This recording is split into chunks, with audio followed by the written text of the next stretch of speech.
Cable Bahamas Limited became a VAT registrant and is mandated to charge and collect VAT on behalf of the government of the Bahamas. Effective January 1st, 2015, VAT will be added at a rate of 7.5% on all your rev services. As a result, VAT will be included on all your statements beginning January 2015, and you will be required to pay your bill in full inclusive of the VAT. To learn more about the inclusion of VAT on your rev services, visit cablebahamas.com/VAT. Last week's fire at the Bahamas Agricultural and Marine Science Institute has been ruled arson. A motorcyclist becomes the nation's latest traffic fatality. A confrontation at Bahamas Union of Teachers headquarters over the status of suspended President Belinda Wilson. And the countdown is on to the IAAF World Relays. We've got those stories and more coming up tonight. I'm Dana Smith, and NV12 starts right now.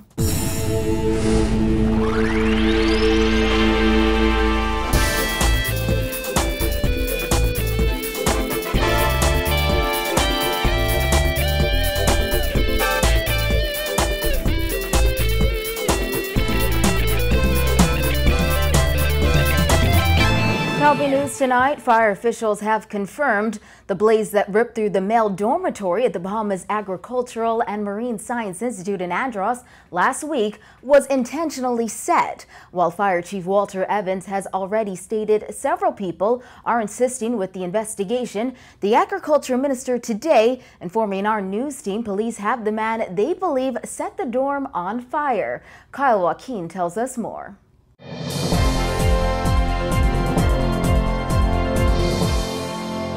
There is no longer any need for speculation as to how that fire started at BAMSI in North Andros last week. This as Fire Chief Superintendent Walter Evans confirmed that it was the work of an arsonist. Now, while he didn't go into any detail as to how they came to that conclusion, he did say they have launched a full investigation. We are just prepared just to stop right at that juncture and just be prepared just to say to you that although we have said it was intentionally set, our investigations continue. The fire started Thursday night around 7 p.m. and took firefighters hours to put out. Since then, it was speculated that the cause of the fire may have been arson. But now, with there being confirmation, the question is asked, who is responsible? Well, according to Agriculture Minister V. Alfred Gray, police have in their custody the man they believe was behind the fire. They know who's responsible. They have him in custody. He has confessed to it, as I understand it. And it is what it is. I'm told that it arose out of a dispute with the contractor and himself, and that's the way he sought to settle it. For months now, the payment of contract workers has been an issue for BAMSI, but Gray said he wishes the man came to him before taking it out on the unfinished building. I was saying if he had gotten to the point where he needed the few $100s, I'd give it to him and wait till he can give it to me back. But we lost millions of dollars because of a few $100s. It's just not sensible. And we're going to prosecute, if it turns out to be, to the fullest extent of the law, because we don't want people to think they could just burn down government buildings and walk away. But this isn't the first time a disgruntled worker destroyed government property because they weren't paid. You may recall during the summer of 2013, a worker stole one of his company's tractors and destroyed more than 7,000 feet of newly paved asphalt along John F. Kennedy Drive because he hadn't been paid.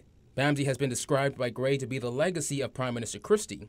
The two met this morning to discuss the matter. Gray says the Prime Minister is distressed over the entire thing. This is his baby, so to speak, or his brainchild. I think he would be more affected than most people. And so he is distressed over something like that happening, particularly for the reasons it would have happened. If it was accidental, I think it would be more acceptable. But we do not want people to take the law into their hands, as it were. Gray says once the investigation is complete, the next step is to get a report from an engineer to examine the building and determine whether they can save one half of the building or demolish the entire thing. Deputy Prime Minister Philip Davis has already stated that government plans on rebuilding the dorm. Gray says while he knows the government won't please everyone, people don't even give the government credit for their efforts in putting a dent in what he called the country's food security situation. We import $900 million worth of food. That is not acceptable. And so if BAMSI's existence could reduce that import bill to say 600 million, we would have been able to save for our country's circulation some $300 million. That's a lot of money. It's almost more than $250 million. And so I'm excited about BAMSI, and I want to excite everybody if I could. Reporting for NB12, I'm Kyle Joaquin. A motorcyclist is the country's latest traffic fatality. The victim, a young man identified by family as 21-year-old Omitri Ferguson, was found lying dead along Bahamas Boulevard shortly after 4 p.m. yesterday. Head of the Traffic Division, Superintendent Craig Stubbs, told NB12 the victim was killed after losing control of his red trail motorcycle. On our arrival, we met a male, dark male, on the Bahamas Boulevard, lying on the eastern side of Bahamas Boulevard, in a red trail motorcycle. From the eyewitness account and from the evidence on the scene, it appears that the male was traveling south, but apparently lost control of the cycle and he collided with a utility pole. EMS came, responded. They pronounced him dead on arrival. The victim, we understand, had just purchased the motorcycle. Stubbs said they believe the victim was heading home from work at the time of the accident. From our understanding, he would have been an employee from the Sandals Resort. He would have just left his place of employment and was heading home to his home when he would have lost control of the cycle and collided with the utility pole. No recognizable injuries on the body. The autopsy will determine the exact cause of that, and we will be able to say, classify it as fatality. Coroner's inquest will then be initiated. Family members of the victim arrived at the scene quickly. Mother Kayla Ferguson suggested their grief was compounded by police efforts to preserve the crime scene. The police would not let me see him. I asked them why. They say they have the chief or whoever is in charge. They ain't reached yet. So I get a call like 4 o'clock. It's now almost 6. I haven't seen my son yet and it's getting dark. I like to see how he looked, if that's really him. I don't even know if that was him, because I never know he had a motorbike. The officers just run us back like these dogs. They be human beings. I don't appreciate that. And they don't even know how to talk to nobody. You identified yourself as his parents? Yeah, he laughed. Pardon? You told them you were his parents? Of course. I thought that's my son laying down. Can I see him, please? No, go back, go back. Be waiting on the chief. Who's the chief? I don't even know who the chief is. Almost an hour and a half. And that's my son. I let them know they have children too. So be careful how you treat other people with their children, because they can always come back and hunt you. Ferguson's death is now the second recorded traffic fatality in New Providence this year. In other news, leaders of the Bahamas Union of Teachers today facing off over a decision by its appeals committee regarding the suspension of President Belinda Wilson. At BUT headquarters this afternoon, things got heated after the media was barred from entering the building. Wilson had called the press to headquarters to announce the appeal decision had overturned her suspension, but she did so allegedly without informing Acting President Zane Lightbourne, who called her decision disrespectful. One security official physically stopped a reporter from entering the premises. We are the Union of Teachers and we are looking very bad. Because the president disrespected the office of the Secretary General, who is responsible for the Secretariat. And as a person who knows the union rules, she knows that the Executive Committee communicates through the Secretary General. We know nothing of a press conference today. But it is for her to be disrespectful to the Executive Committee. Right? That's all fine and dandy, and it sounds what you're saying. But we as a press corps will not take anybody abusing us. Right. That's fine. So your security officer, he needs to apologize for putting his hand on this young man. It is communicated. It has been communicated that he can't come in. So you don't have to apologize. No, he needs to apologize because we have I know I'm here, but I'm here now, and I'm telling you that I will not be abused by anybody. What I'm telling you is he can't go beyond the door. This is but all he had to do was say that.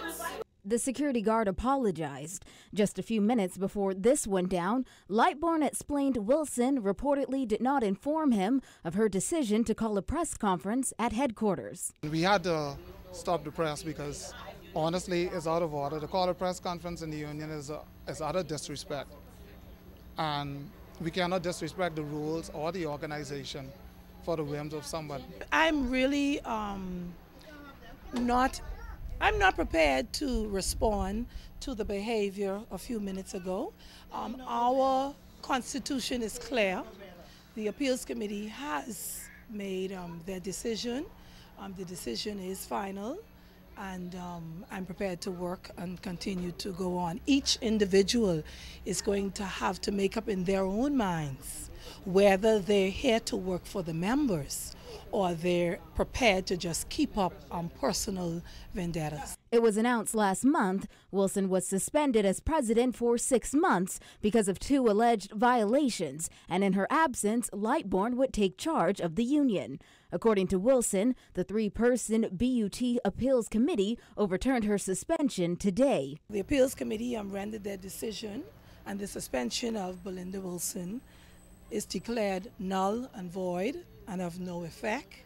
Hence, I will return to office effective immediately. We have been vindicated, and I'm prepared to continue to lead this great organization.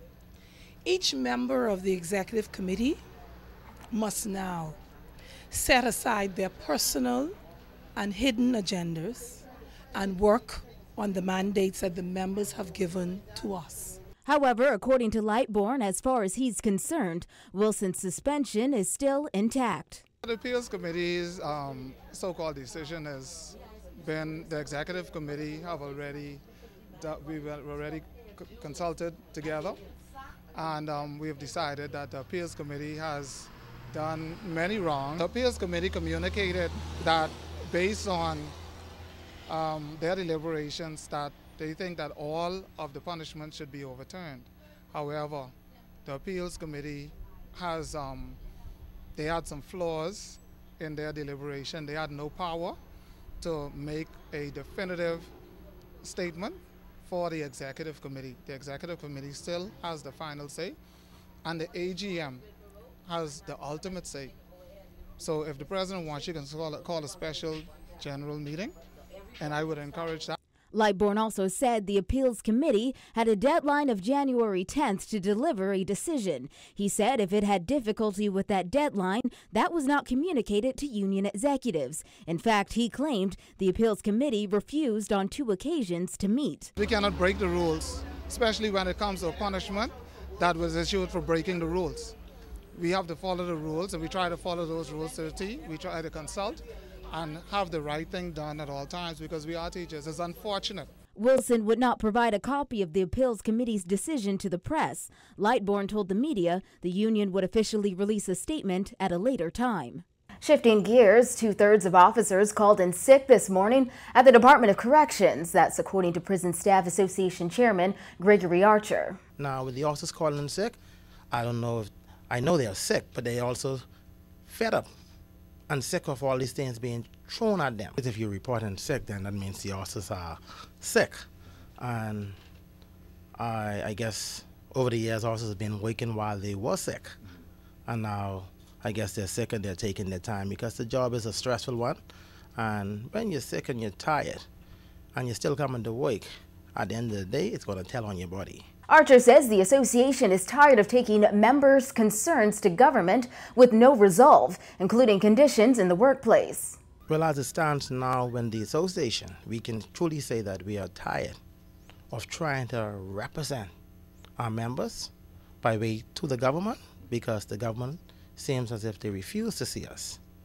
And we have so much things to discuss, not only discuss, to bring resolution, such as our condition of service and condition in the workplace. You can imagine we've been on the air several years discussing the molds, the rats, the leaking roof. You can imagine the government came and said that we have paid X amount of $1 million to put a new roof on maximum security, but you're not telling the people that the roof is still leaking. In August last year, the Prison Staff Association had thrown its full support behind the Trade Union Congress when it threatened to shut down the country over unresolved issues within law enforcement ranks. It was also in August when Archer said several of his officers had contracted scabies, and that disease, along with tuberculosis, had become a major concern for them. Archer says while prison officers will never carry out industrial action and take away service to the Bahamian people, he is still pushing for his association to become a union in hopes of being more respected. Prison officers, we don't do industrial action. We will never take our service. We are true patriots to our country, but we can speak out. We can speak out. And at the same time, our voices will be heard, because it's been too long we've been agitating, and I see now it's a time for us to move forward and to present to the powers that be our status in becoming union. Probably we can be heard and be more respected if we do that. Minister of State for National Security Keith Bell confirmed that a number of officers called in sick today, but insisted that operations were not affected. When MB12 returns, the landfill on fire once again. Stay with us.